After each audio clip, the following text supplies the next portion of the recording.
السلام علیکم۔ آج کی کہانی بچپن کی گونج۔ ایک چھوٹا سا شہر تھا جہاں گلیاں تنگ مگر یادیں بہت وسیع، ہر گھر کے دروازے پر کہانیاں، ہر چہرے پر چھپی ایک دنیا۔ اس شہر میں بچی رہتی تھی جس کا نام نایاب تھا۔ نایاب کی آنکھوں میں سوالات تھے اور دل میں عجیب سی بے چینی۔ وہ عام بچوں جیسی نہیں تھی، کھلونوں سے زیادہ لفظوں سے کھیلتی، گڑیوں کی شادی میں دل نہ لگاتا، مگر کہانیوں میں کھو جاتی تھی۔ اس کے اندر ایک شور سا تھا جو خاموشی بھی سنائی دیتی تھی، گھر کے لوگ اسے سمجھ نہ پاتے تھے، وہ خود کو بھی پوری طرح نہ سمجھتی۔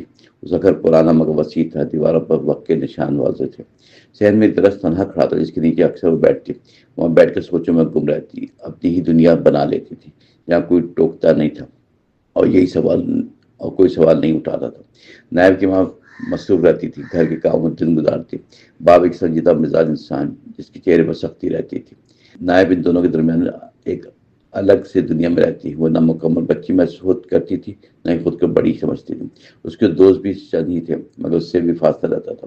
وہ کھیلتی ضرور تھی مگر خاموش، ہنستی بھی مگر دل سے نہیں۔ اس کے اندر کچھ ایسا چھپا جو اسے دل کے جو دوسروں سے جدا کرتا تھا۔ وہ اکثر آئینے میں خود کو غور سے دیکھتے سوچتی، یہ میں ہوں یا کوئی اور؟ یہ چہرہ کیوں اجنبی لگتا ہے؟ کیوں دل میں اتنی الجھن ہے جو لفظوں میں ڈھل نہیں پاتی؟ وہ سوالوں سے بھری رہتی تھی اور جواب کہیں نہیں ملتا تھا۔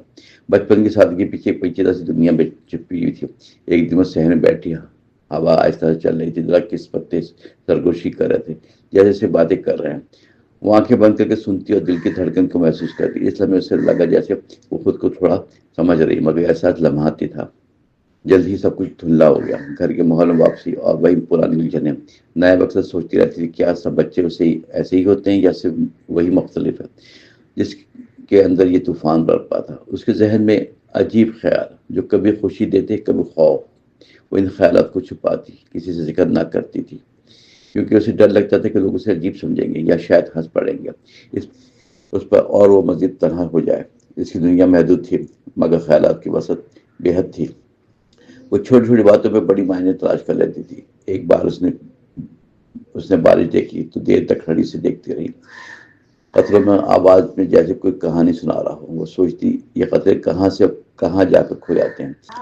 کیا انسان بھی ایسے ہی آتے ہیں اور پھر بکھر جاتے ہیں؟ یہ سوال اس کے دل میں گہرے خلا کی صورت بس رہا تھا، اسے بے چین کر رہا تھا، مگر جواب پھر بھی نہ ملتا۔ گھر کے لوگ اسے اکثر خاموشی اور ضدی سمجھتے تھے، مگر کوئی نہ جان سکا کہ اس نے اندر کیا چل رہا ہے۔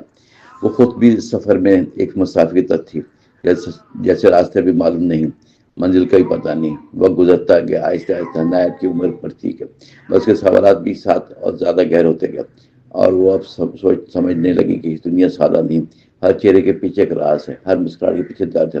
اس نے لوگوں کو غور سے دیکھا، اس کے الفاظ اور رویے سمجھے۔ وہ جان گئی تھی کہ اکثر لوگ وہ نہیں ہوتے جو دکھائی دیتے ہیں۔ یہ احساس مزید محتاط اور اندر سے مزید پیچیدہ کرتا رہا۔ وہ بچپن سے نکل رہی تھی مگر معصیت ابھی باقی تھی۔ ایک دن اس نے ماں سے پوچھا، کیا سب لوگ خوش ہوتے ہیں؟ ماں نے مسکرا کر جواب دیا، ہاں بیٹا، سب ٹھیک ہوتے ہیں۔ مگر نائب کا جواب ادھورا کھوکھلا لگا، کیونکہ اس نے خود کو محسوس کیا کہ ہر دل میں کوئی نہ کوئی خلاف۔ وہ آہستہ آہستہ ہی سیکھ رہی تھی کہ سوال ہمیشہ جواب نہیں پاتے، کچھ باتیں سے محسوس ہوتے ہیں، لفظوں میں بیان نہیں ہوتے۔ یہ احساس کے بچپن کو ایک الگ رنگ دے رہا تھا، جہاں خوشی بھی تھی اور درد، دونوں ایک ساتھ چل رہے تھے۔ نائب اب کم بولتی مگر زیادہ سمجھنے لگی تھی۔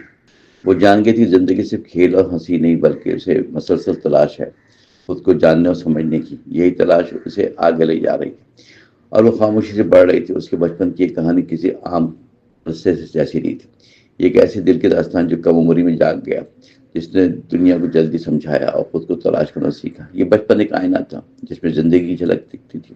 شاید یہی بچپن کی سچائی کہ ہم سب کے اندر ایک نایاب کہیں نہ کہیں ضرور موجود ہے، جو سوال کرتا ہے خاموشی میں، جواب ڈھونڈتا ہے تنہائی میں، مگر وقت کے ساتھ ہم اسے نظر انداز کرنا سیکھ جاتے ہیں اور وہ اندر ہی کہیں سو جاتا ہے۔ مگر کبھی خاموشی ملے اور دل کی آواز سنائی دے تو شاید یہ وہی بچپن دوبارہ ہمیں خود سے ملا سکتا ہے اور ہم سمجھ سکیں گے اصل کہانی کہاں سے شروع اور کہاں جا کر مکمل ہوتی ہے۔ یہی بچپن کی اصل پہچان ہے۔